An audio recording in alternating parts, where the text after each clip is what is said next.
मध्यंतरी वाचलं की एक आमदारच होईल अशा कामामध्ये वेगळ्या पद्धतीने लोकांना मदत करतात. आता मी येताना बघितलं मोठे मोठे बोर्ड होते, आमचा आमदार दमदार आमदार. वा, काय दमदार आहे.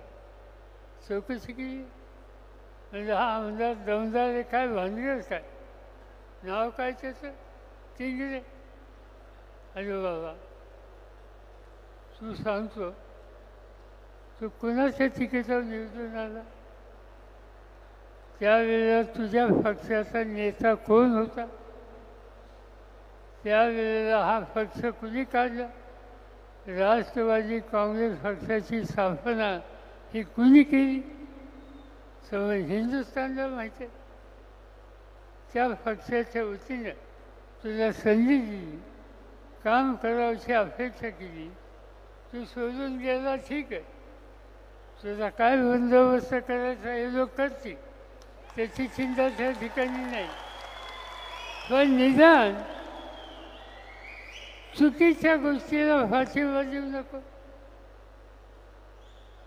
प्रचंड मोठा अपघात झाला, कोण काही तरुण मुलं एका इन्फोटेर गाडीतलं चालली काय आणि समोरून स्कूटरवर दोन तरुण मुलगा आणि मुलगी जात असताना त्यांना उडवलं काय, जागच्या जागेवर त्यांची हत्या काय होते, उद्ध्वस्त होता. आणि अशा वेळेला जे जखमी झाले त्यांना मदत करायच्याऐवजी हा जीवता आमदार पोलीस स्टेशनला जातो आणि संरक्षण लवकर याच्यासाठी मतं मागितली होती. मतं मागितली ती राष्ट्रवादीच्या नावाने मागितली, मतं मागितली शरद पवारच्या नावाने या ठिकाणी मतं मागितली आणि लोकांनी श्रद्धेने मतदान केलं. त्या श्रद्धेचं उत्तरदायित्व तुम्ही या पद्धतीने देता. ज्या लोकांना आणि ज्या कुटुंबाच्या लोकांना सत्याचा माज चालला, चुकीच्या गोष्टी तरुण पिढी करते, ड्रग्सच्या आहारी जातात, 100-200 लोकांनी गाड्या चालवतात, तरुणांना उद्ध्वस्त करतात, अशा लोकांच्या फाशीची तुम्ही वेळ असा हा आमदार दमदार आमदार म्हणायचा. शरम वाचली पाहिजे. लोकांचा प्रतिनिधी, सामान्य माणसाचं जीवन उद्ध्वस्त करणारे जे कुणी असतील त्यांच्या मदतीला जातो असेल तर अशा लोकांच्या संबंधी काय निकाल घ्यायचा हे बघितलं पाहिजे. माझ्या वाचण्यामध्ये आलं पुण्याचा पोलीस आयुक्त, पुण्याच्या पोलीस आयुक्तांनी जाहीरपणाने प्रेसमध्ये सांगितलं की या ठिकाणी अग्रवाल यांना मदत करण्यासाठी अनेकांनी प्रत्यक्ष अप्रत्यक्षपणानं मदत केली, त्यांच्याबद्दलची कारवाई केली जाईल.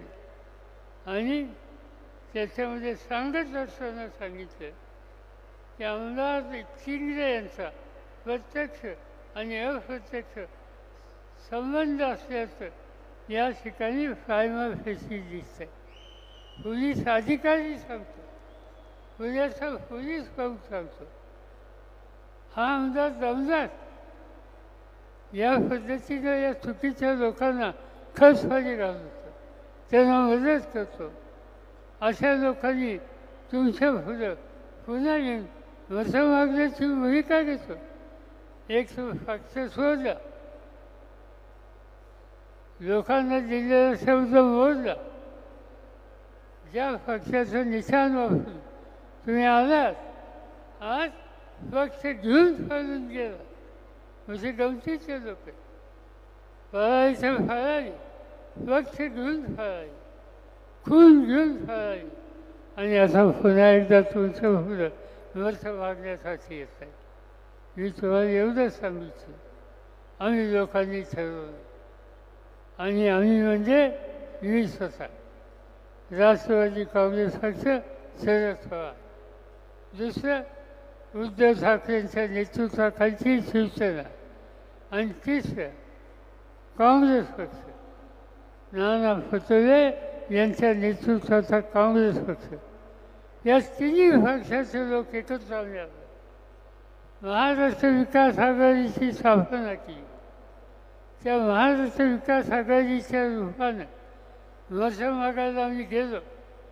काल 3 महिन्याच्या पूर्वी झालेल्या लोकसभेच्या निवडणुकीमध्ये 31 आमदार निवडून, खासदार निवडून आणले आणि देशामध्ये एक मोठाचा विक्रम केला. आम्ही लोक एकत्र आलो तर काय होऊ शकतं हे तिथे या ठिकाणी दिसतं. आणि हे यश तुम्ही लोकांनी दिलं. माझी तुम्हा लोकांना विनंती आहे, ही आघाडी आधी आम्ही कायम ठेवली. आणि मी तुम्हाला शब्द देतो, या आघाडीचा एक सहकारी म्हणून आम्ही काही करू, पण एकीनं महाराष्ट्राचे चित्र बदलण्यासाठी तुम्हा लोकांच्या समोर कार्यक्रम देऊ. समाजाचे जे जे प्रश्न असतील, मग ते बेकारीचे असतील, महागाईचे असतील, अन्य असतील, त्या सगळ्या प्रश्नाच्याकडे बारकाईने लक्ष देऊ.